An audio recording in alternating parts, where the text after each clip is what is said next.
Welcome to Sun Moon Saga. I hope you enjoy this story. Let's begin. The church bells tolled, each ring echoing through the empty space like a cruel reminder. Jane stood at the altar, her white dress feeling heavy and out of place in the vacant room. The long benches, once filled with guests and laughter, were now empty and silent. Wedding programs lay scattered on the floor. Jane clutched a bouquet of lilies, their petals slightly crushed, in her trembling hands. "Where is he?" she whispered, her voice breaking. The colorful stained glass windows seemed dim and shadowed, adding to the gloom. Her eyes constantly darted to the doors, hoping for a miracle. Her heart ached, not just from being left alone, but from the painful thought, was her love so easily forgotten? The minutes dragged on, each one more agonizing than the last. Jane's thoughts raced, battling between hope and despair. She could almost hear Ethan's voice, see his reassuring smile, but the reality was colder, emptier. Her legs felt weak, and she was about to sink into the nearest bench when she heard hushed voices from the back of the church. Curiosity piqued, Jane turned, and her heart sank as she recognized the voice. It was Sarah,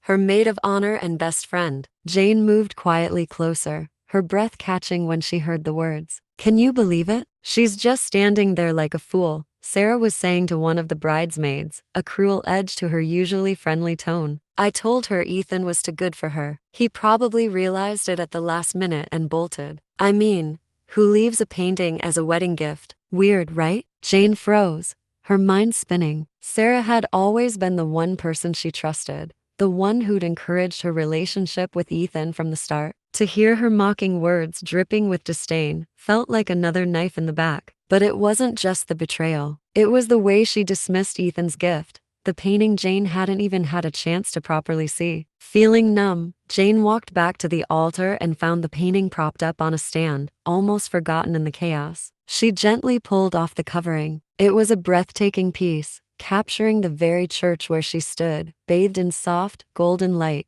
just as it had looked the first time she and Ethan had visited it together. There was something achingly beautiful, almost sacred, about the way he'd painted it. But why would he leave this and nothing more? What did this painting mean to him? And why hadn't he said anything about it before? The questions piled up, each one more confusing than the last. As Jane stared at the painting, lost in thought, she realized there was something unusual about it. Hidden in the intricate brush strokes, almost too faint to notice, was a tiny detail that didn't belong, a small, painted envelope tucked into a corner of the church. It was the same ornate envelope Ethan had once used to hide little love notes for her. Her breath hitched. Was this some sort of clue? A message just for her? The church bells tolled again, breaking the silence and bringing with them a wave of determination. Whatever Ethan had meant to say with this painting, Jane was going to find out. Jane's heart raced as she stared at the tiny painted envelope. It was so small, so easily overlooked, but she knew Ethan well enough to understand this was no accident. Her fingers traced the edge of the painting, feeling a rush of emotions, confusion, anger, but mostly a fierce determination to uncover whatever Ethan was trying to tell her. The church, the painting, the hidden message. It was all connected somehow. But before she could make sense of it, Jane heard footsteps approaching. Sarah's voice called out, "Jane, are you okay?" The false concern in her tone made Jane's blood boil. She spun around, her eyes narrowing as she saw Sarah walking toward her, the same friend who'd just been mocking her behind her back. "Am I okay?" Jane's voice trembled, but not from fear, from rage. "I heard you, Sarah. I heard everything you said." Sarah's face paled, then flushed with embarrassment. Save it." Jane cut her off, her words sharp. "You've been lying to me this whole time, haven't you? Pretending to be my friend while secretly thinking I wasn't good enough for Ethan?" Sarah's mouth opened and closed, like she was searching for the right words, but nothing came out. Jane could see the guilt written all over her face. "You don't know what you're talking about," Sarah finally spat, her voice defensive. "Ethan wasn't who you thought he was, Jane. You've been living in a fantasy." Jane felt her heart lurch. "What are you talking about? What do you know that I don't?" Sarah crossed her arms, a smug look creeping into her eyes. "More than you, obviously. Maybe Ethan just didn't want to go through with it because he knew you'd never be able to handle the truth." Jane's breath caught in her throat. What truth? But Sarah just shook her head, backing away. "Figure it out yourself," she said, her voice dripping with condescension. "If you can." Jane watched her leave, anger and confusion warring within her. Sarah's words echoed in her mind, but they only fueled her determination. Whatever truth Ethan was hiding, whatever Sarah knew, Jane was going to find it. And she'd do it on her own terms. With one last glance at the painting, she knew her next step was clear. She had to follow the clues Ethan had left behind, no matter where they led. After Sarah stormed out, Jane's hands shook as she finally peeled open the envelope attached to the back of the painting. Inside was a letter, written in Ethan's familiar, neat handwriting. She took a deep breath and began to read, her eyes scanning each word with a mix of dread and hope. "Jane, my love," it began, "I'm sorry. I know you must be hurt, confused, and angry, and you have every right to be. But there's something I've been hiding from you, something I couldn't bring myself to say until now. I've been living a double life of sorts, one that I kept secret because I didn't want to burden you with it. The truth is, I'm not just the man you thought you were marrying. I'm also a painter, not a hobbyist, but a serious artist." Jane blinked, startled. A painter? Ethan had never mentioned anything about painting, not once in all their time together. She continued reading, her heart pounding. "I've been working under a pseudonym for years, selling my art in secret. It's something I've always been passionate about,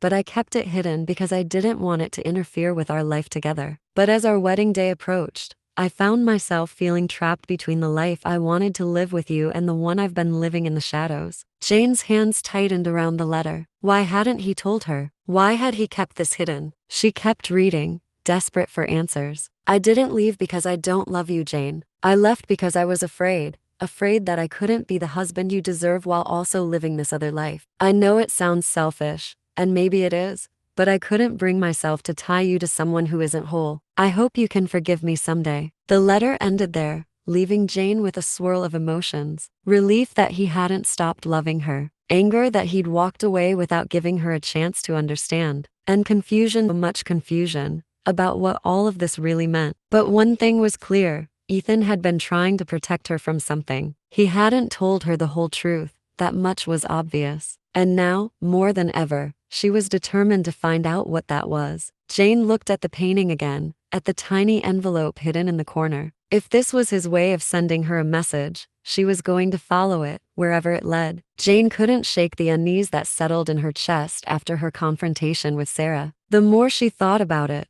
the more she realized that Sarah's words, her smug expression, it all felt wrong. The betrayal lingered like a bad taste in her mouth, and something inside her knew there was more to the story.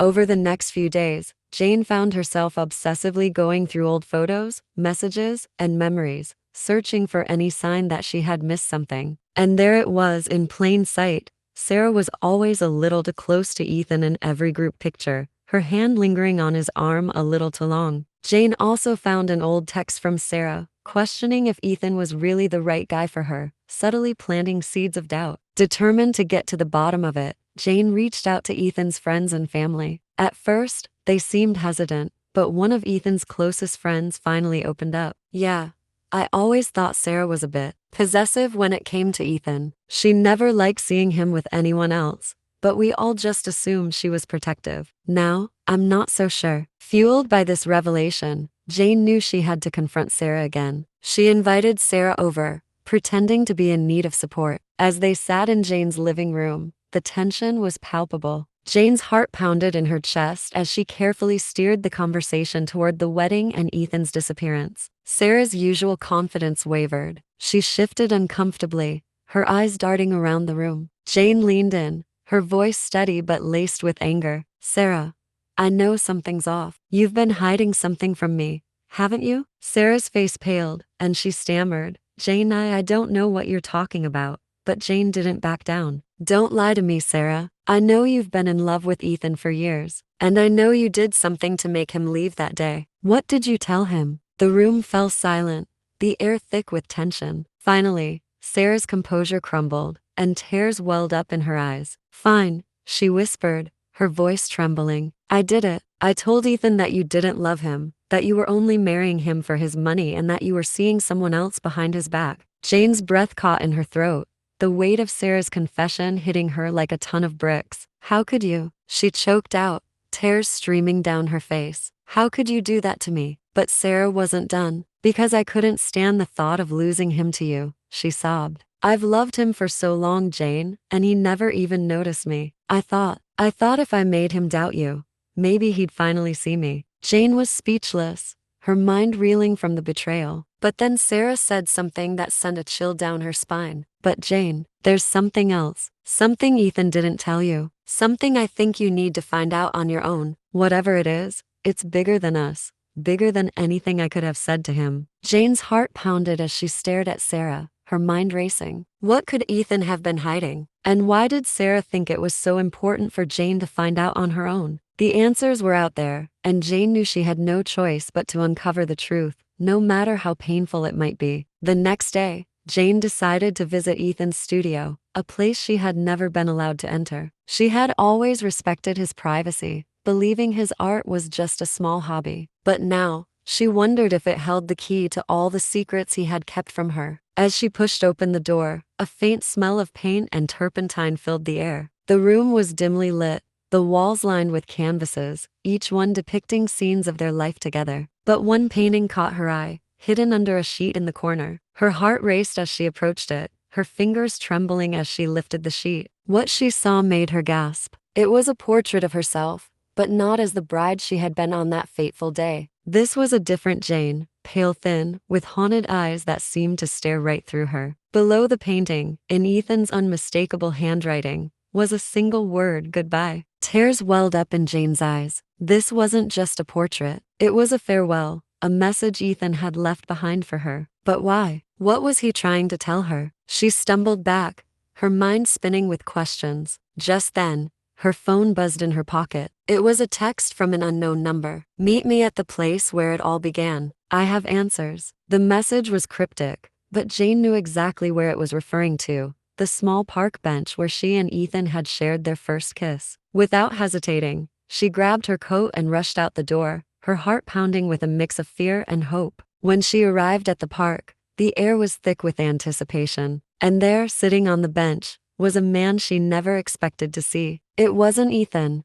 but someone she recognized all too well: Ethan's estranged brother, Jack. The black sheep of the family, the one who had disappeared years ago without a trace. He looked up as she approached, his eyes filled with a mixture of sadness and resolve. "Jane," Jack said softly, "it's time you knew the truth about Ethan." Jane's heart pounded as she sat down on the park bench beside Jack, the chill of the evening air adding to her anxiety. Jack's serious demeanor only intensified her worry. "Jane," Jack began, his voice heavy with emotion, "I'm here to explain why Ethan vanished on what was supposed to be the happiest day of your life. There's something you need to know, something Ethan kept hidden from everyone, including you." Jane's confusion deepened. "What are you talking about? What could possibly justify what he did?" Jack took a deep breath, his eyes filled with a sadness Jane hadn't seen before. "Ethan was diagnosed with a terminal illness about 2 months ago. He didn't want to burden you with this news, so he made the decision to leave before the wedding. He thought it would be better for you not to see him suffer as his condition worsened." Jane's breath caught in her throat. 2 months ago? But he's still alive? Why didn't he tell me? Her voice wavered with a mix of shock and pain. Jack nodded solemnly. "Yes, he's still alive,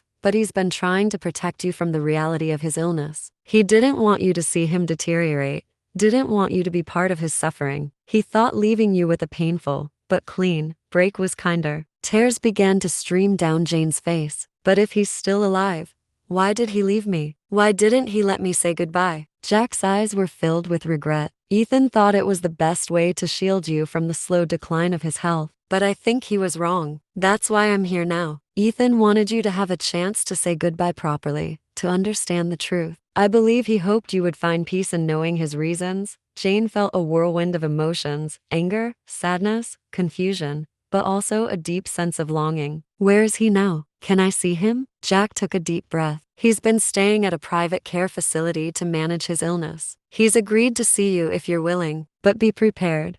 It's not going to be easy. He's not the same as he was." Jane nodded, tears still in her eyes. "I need to see him. I need to understand why he chose this path." Jack handed Jane a key to a private room at the care facility where Ethan was staying. "This will get you in. I'll arrange everything.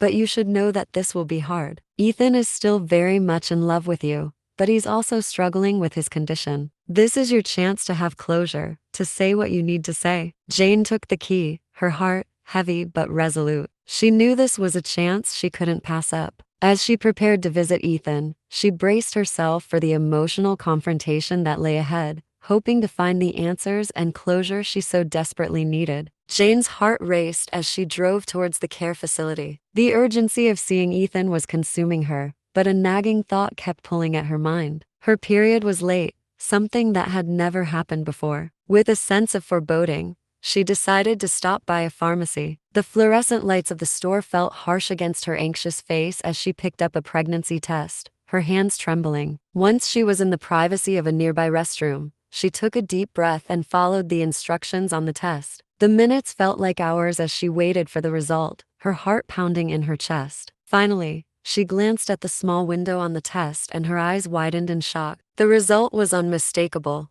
She was pregnant. A wave of emotions crashed over her. Confusion, joy, fear, and disbelief. She pressed her back against the wall, clutching the test as tears began to fall. She had to see Ethan, to share this news with him. It was a strange comfort to know that amidst the pain, there was a glimmer of new life, a connection to him that would live on. With renewed determination, Jane drove to the care facility. Her hands were still shaking as she approached the reception desk, her heart heavy with the weight of the news she was about to deliver. Jack met her in the hallway, his expression solemn as he led her to Ethan's room. The sight that greeted Jane was heartbreaking. Ethan lay in the bed, looking frail and exhausted, his once vibrant face now pale and hollow. The sight of him in such a state nearly broke her heart. She took a deep breath and approached Ethan's bedside. His eyes fluttered open at the sound of her footsteps, and a faint smile crossed his lips. "Jane, you came." Jane's voice trembled as she spoke, her emotions overwhelming her. "Ethan, I have something to tell you.